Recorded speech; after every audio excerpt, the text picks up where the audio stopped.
Hi, everyone. This is Abhishek from ShakeTheCosmos.com. If you're listening, please hit the follow or subscribe button so you don't miss out on the weekly episodes that are released every Tuesday. Also, give me a rating. That helps me appear in the organic searches.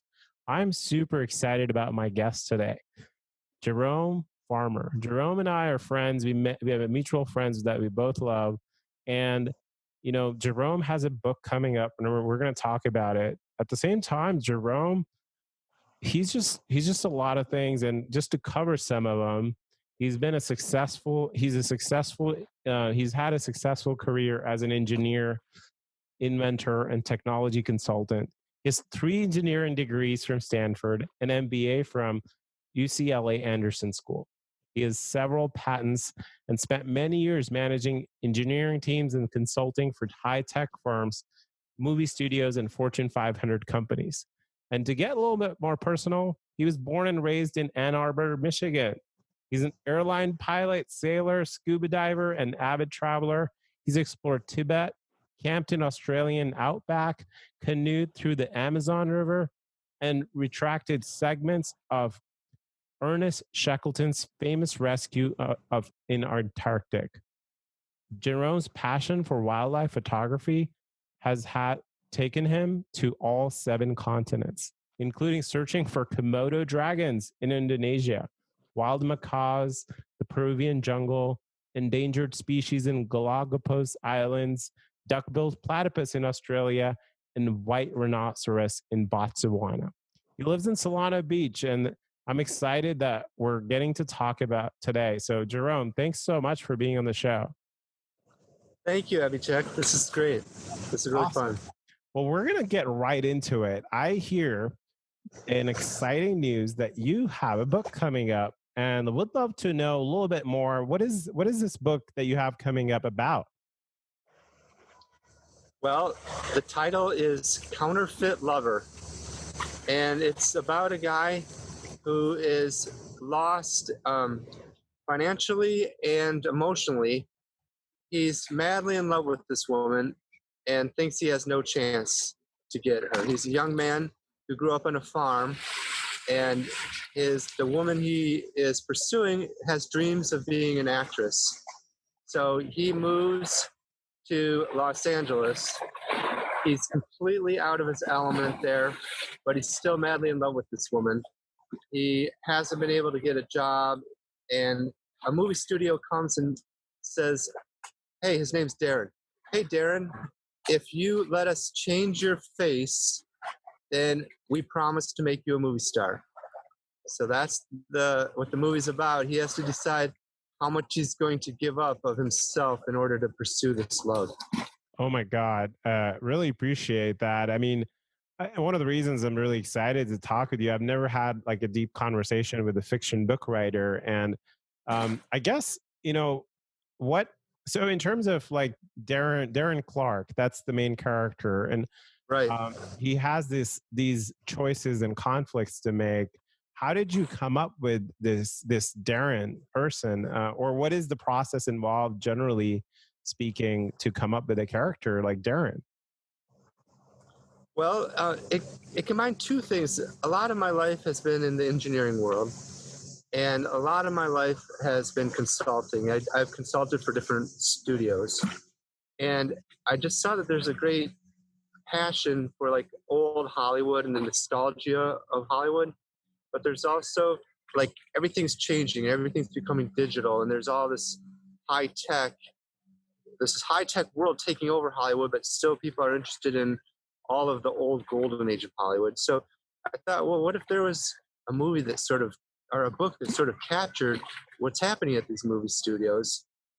But to me, the best story is about someone who, is put out of his element and really has to pursue things, and especially if it's over love. So the main character is just completely motivated in love, but he just can't adapt to this new environment where all of a sudden he's thrust into the center of Hollywood, really powerful people. And I just wanted a story, really, I wanted the story would be like something I would want to read, because I love reading. I mean, I'm an avid reader of fiction and nonfiction, and I wanted something that sort of made you think while also like going through this whole process of what love is about. So he has to face a lot of issues while he's still pursuing this love. And to me, it was a great process. It took years. I mean, this was not a quick success. This was many years of working, changing, talking, joining writing groups, going to conferences, meeting people, failing with different agents, talking to different people. And but every time I failed, it seemed like it was a horrible thing. And then every time I came out of the failure, I made improvements. And so I would I have the book I have appreciate. now. Yeah, sorry. Yeah, I appreciate that. So this took years. This not just the character. This book writing process took years to do, and there are these failures. And is there something that like? Well, I guess how come like failure didn't just like you didn't just stop the process, or how did it? How did you keep going to continue? What kept you motivated or inspired to continue writing about this book? Well, I think the characters. When you start spending time with characters, they become your friends, really. And Darren has a real story. He's an interesting guy. He starts in the beginning of the book just timid and shy, and doesn't know how to really project himself into the world, but he knows he has to because he loves this woman. And I knew that he had an important story to tell, and so he took all these risks, and he wasn't a risk taker. And I thought, well, I need to take some risks too. And so I had failures along the way, and Darren and I both have made progress. Oh my goodness! So never thought about this. You essentially have a party going on when you're writing. You've got all these characters that are imprinted there. So that's super amazing. Yeah, that's true. That's a good way to say it. You have a party going on, and some characters are not great, and some people are really kind, and some people have different selfishness or fears, but you get to know them all so well, and that's why it's fun to write them. And then if it's not interesting to me to write, I say, well, I've got to throw it away because it's not going to be interesting to read either. Yeah. What do you consider interesting? Like when you were going through this, I know you're kind of talking about some of the emotion, like what kinds of emotions or interesting things you're hoping that people would get out of reading this type of book. Well, I think there's three kinds of emotions. One is a conflict, when you're just, oh gosh, these guys are just fighting. And another one is when your gut's wrenched over the thing the character's going through. He's torn apart. He's soaring with happiness, or he's just devastated in something. And then a third type that you don't want to overuse, but I like a book that sometimes makes you think a little bit. So Darren has to examine a lot of his ideas. He's got an idea about what love is, and this whole process he goes through makes him re-examine, oh, this is what's more important about love, and this is what true love really means. Yeah. And I mean, I'm someone that's really passionate about love stuff. So, I mean, I'm wondering, how far from reality, or when it comes to fiction, and when you think about love, how close is that to real life? Or how do you kind of balance like real stuff, real love versus something in the book? Well, so I think all the things he faces are very real. He faces fear a lot. He faces thinking that he's not adequate for this woman that he loves so much. He faces jealousy, and then he faces just competition from other men, and then he faces his own fears of trying to read what this woman wants, and then he has to decide who he is. Is he going to try to sell her on being someone he's not, or is he just going to show her exactly who he is? and say, listen, this is who I am and I love you. So he has a lot of things going on in an interesting environment. That being said, we probably the normal person won't go through what he went through as far as meeting all these powerful people and dangerous situations. But he, uh, the emotions he feels, he does. We all have a love story, and that's what Counterfeit Lover is, a love story. And then he's trying to figure out what's counterfeit and what's not in his love story. Oh my goodness. I mean, that's these powerful and dangerous situations that he faces. I can only imagine, I mean, of course, what kinds of situations, without giving away the secret sauce, I guess, we're talking here. Yeah, I don't want to give too much of the plot away, but it's a romantic thriller. So I focused mostly on their characters being a romance, but then probably every chapter, every other chapter, there's some major thrilling thing happening in his life. That I love it. You want interesting things too when you're reading. I love it. And also, I mean, Darren Clark, I know we're talking about him a lot, but it seems like a relatable character as you're saying those emotions. I mean, I've gone I've gone through fear in dating. I've gone through like all kinds of stuff. It seems pretty relatable, and I'm not aware of the dangerous and powerful situations that he might have gone through. But at the same time, I feel like maybe people can kind of relate to this guy. Do you agree? I think so. He's just the young everyman character. He doesn't have any career goals. He's very, very poor.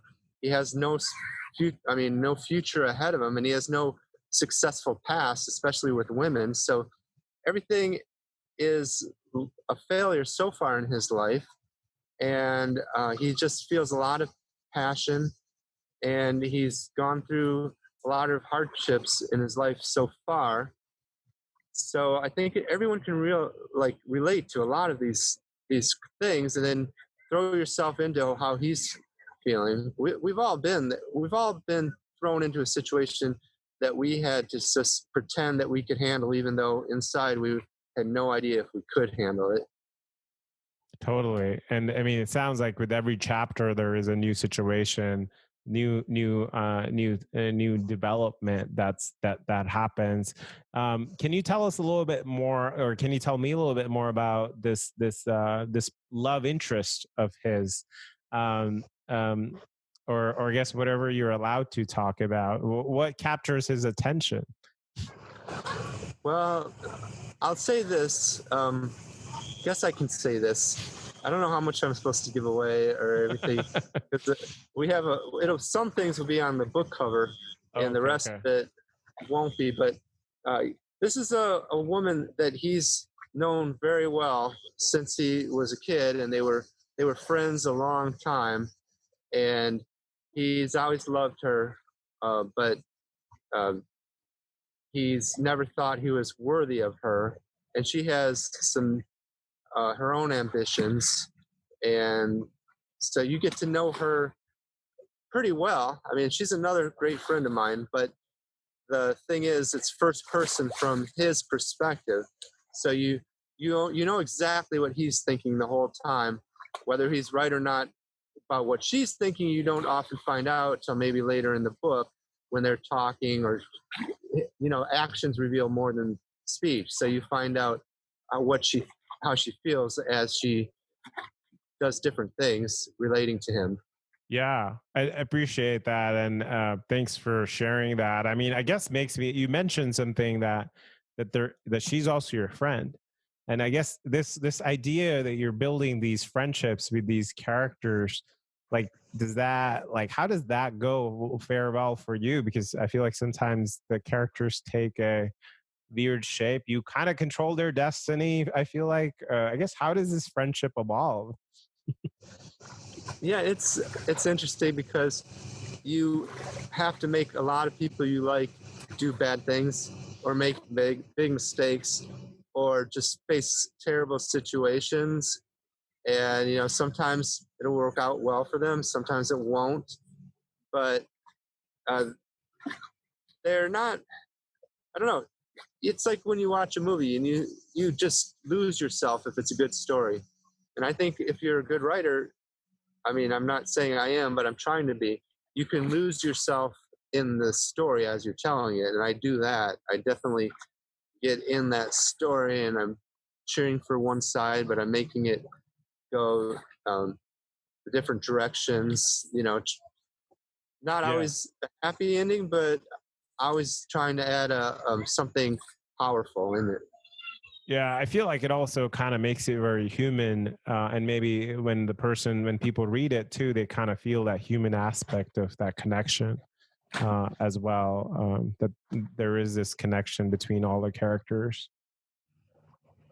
Definitely. Um, and then, of course, you've got a bad guy or villain in there that as well. That's unhappy, or no, I guess that villain also finds out about this procedure, and now is that it's going to create some drama in the story. Yeah, there's definitely many villains in his head, but the reader starts to find out who's really a villain and who's not. The movie studio has this technology that can change people's faces. So when the villain gets a hold of that, it gives him a lot of power.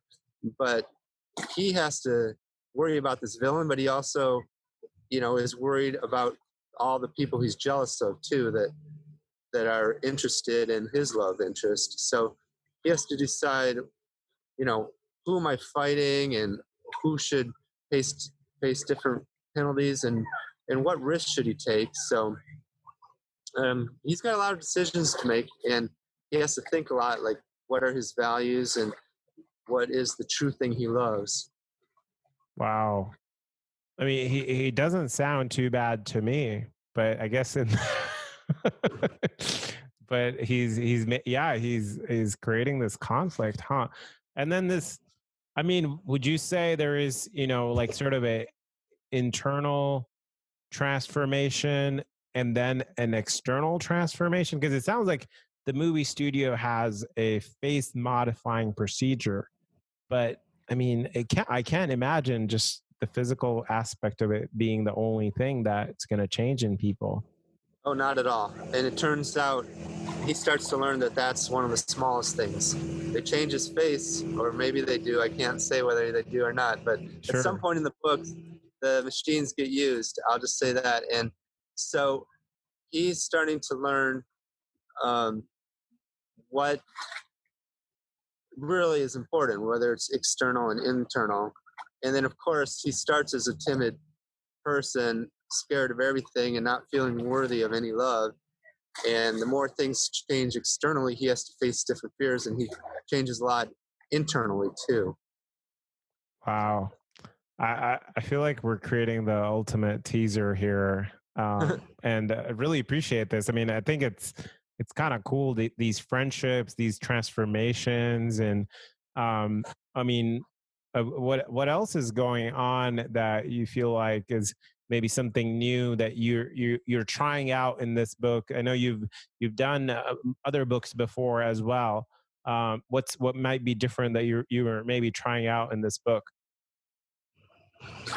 Well, I think in this book, there's a lot of themes going on.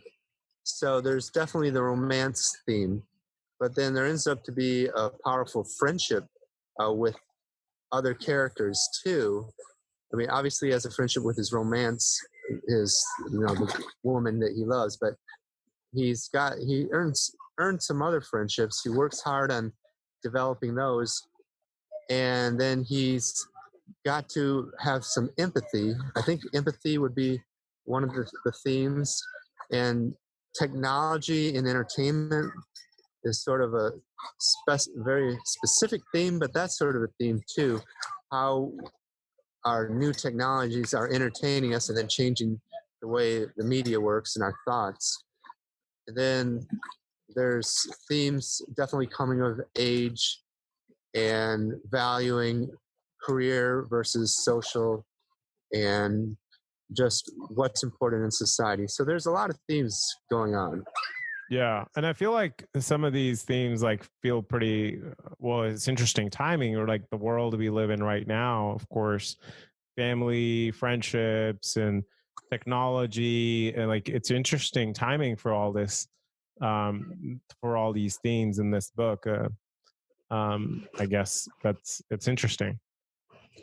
Yeah, I think so.